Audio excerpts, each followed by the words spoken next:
साहू।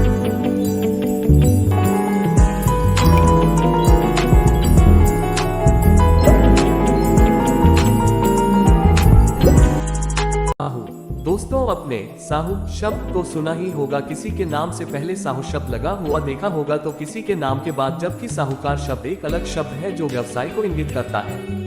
साहू शब्द जब किसी के नाम से पहले लगाया जाता है तो यह एक सम्मान सूचक शब्द बन जाता है, और जब ये नाम के बाद लगा होता है तो एक जाति सूचक शब्द के रूप में इस्तेमाल होता है। नाम से पहले लगने वाला साहू शब्द एक सम्मान सूचक शब्द है जो नाम से पहले लगाने की परंपरा है। ये तेलुगु और संस्कृत के शब्द साहो का बिगड़ा रूप है, जिसका अर्थ मैं आपको नमन करता हूँ या आप दीर्घायु हो होता है। इस शब्द का उपयोग लोगों के बीच किसी व्यक्ति की प्रशंसा करने या आगे बढ़ने के लिए प्रोत्साहित करने के लिए किया जाता है। शादियों के निमंत्रण पत्र आदि पर भी वर पक्ष के लोगों को सम्मान देने के लिए शाहजी शब्द का प्रयोग किया जाता है। इसका चलन दानवीर भामाशाह के शाह शब्द से लिया गया है। इतिहास में जब भी दानवीरों की बात होती है तो भामाशाह का नाम आदर से लिया जाता है, जिनका जन्म राजस्थान के मेवाड़ चित्तौड़गढ़ में 29 अप्रैल 1547 को जैन परिवार में हुआ था। उनके पिता भारमल थे। उन्होंने अपने समय में महाराणा प्रताप को अपनी सारी जमा पूंजी अर्पित कर दी थी। जब मुगलों से लड़ाई लड़ने के लिए महाराणा प्रताप के पास बिल्कुल भी संसाधन नहीं बचे थे और महाराणा प्रताप के पास सैनिकों की भी कमी हो गई थी, उन्हें अपने सैनिकों को देने के लिए पर्याप्त वेतन और भोजन की बहुत आवश्यकता थी। उस कठिन समय में महाराणा प्रताप के मित्र भामाशाह ने महाराणा प्रताप को मातृभूमि की रक्षा के लिए 25 लाख रुपए तथा 20,000 अशफियां समर्पित की थी।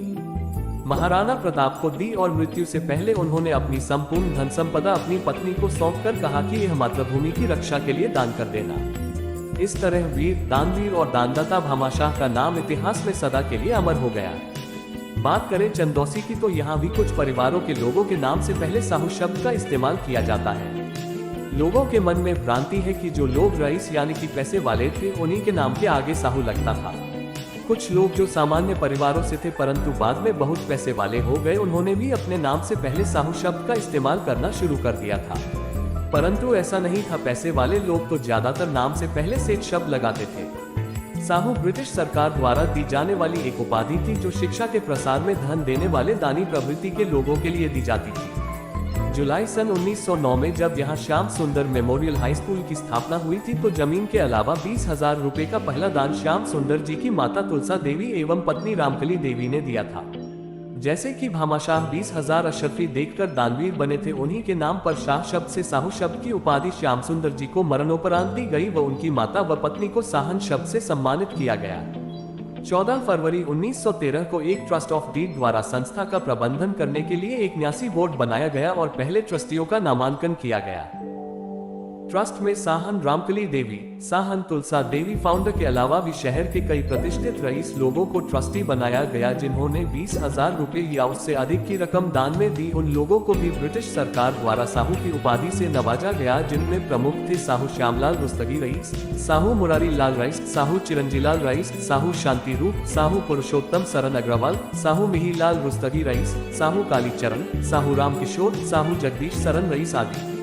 1912 में 21,000 रुपए का अनुदान सरकार द्वारा भी उपलब्ध हुआ और 10 कमरों के एक ब्लॉक मेस्टन लेफ्टिनेंट गवर्नर के नाम पर बना। उसके बाद 22,000 रुपए का एक और अनुदान सरकार से मेस्टन हॉस्टल नामक इमारत के लिए मिला। इसके बाद तो फाउंडर्स के अलावा भी ट्रस्टियों व अन्य लोगों द्वारा दिल खोलकर दान दिया गया। मेरी दादी एवं साहू मुरारीलाल की पत्नी साहन रामकली देवी मुझे बचपन में बताती थी कि मेरे बाबा साहू मुरारीलाल ने अपनी सर्राफे व बजाजे की दुकान बेचकर दान दिया था। कालांतर में आर्थिक स्थिति खराब होने पर जब पुत्र साहू राजेंद्र कुमार ने इसी संस्था में नौकरी ज्वाइन कर ली तो उन्होंने नैतिकता के आधार पर ट्रस्टी पद से इस्तीफा दे दिया था तथा पुत्र ने भी अपने नाम से पहले साहू शब्द लगाना उचित नहीं समझा। आज साहू की उपाधि प्राप्त कुछ परिवार ही चंदौसी में है, जिसमें साहू पुरुषोत्तम सरन अग्रवाल के परिवार से साहू सुरेश चंद्र अवैतनिक सचिव रहे व उनके पुत्र वर्तमान में इस पद पर है। साहू श्यामलाल रुस्तगी, साहू महिलाल रुस्तगी परिवार, साहू मुरारी लाल के परिवार के अलावा साहू कालीचरण के परिवार से साहू लव कुमार आज भी कॉलेज की मैनेजिंग कमेटी में है। अब बात करें नाम के बाद लगने वाले साहू शब्द की, जो कि जाति को इंगित करता है। साहू समाज की उत्पत्ति उत्तर प्रदेश के प्राचीन ग्रामों में हुई थी।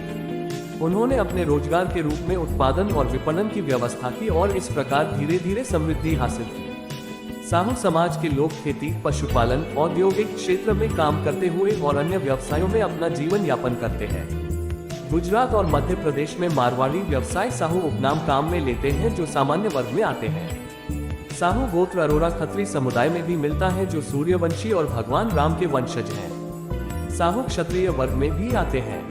साहू तेली भी कहलाते हैं, जो एक विशिष्ट बनिया जाति है जिसका पारंपरिक व्यवसाय खाद्य तेलों से संबंधित था, जबकि बनिया एक समावेशी शब्द है।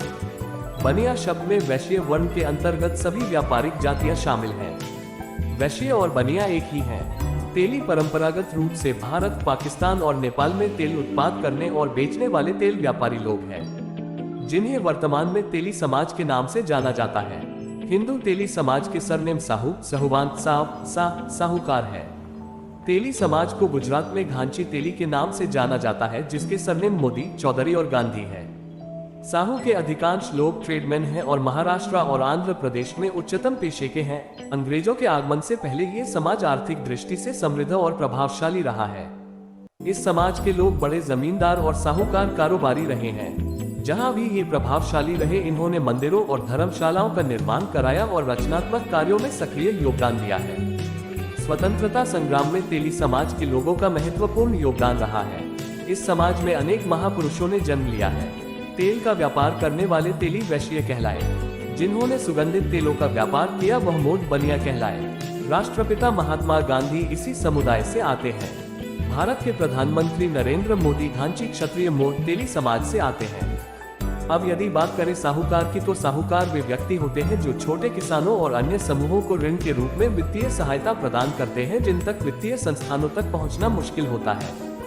धन उधार देने में उच्च ब्याज दर पर छोटी मात्रा में धन आगे बढ़ाना शामिल है। इस प्रकार हम देखते हैं कि नाम से पहले लगे या फिर नाम के बाद लगे और नाम के नीचे लिखने से शब्द की व्याख्या बदल जाती है।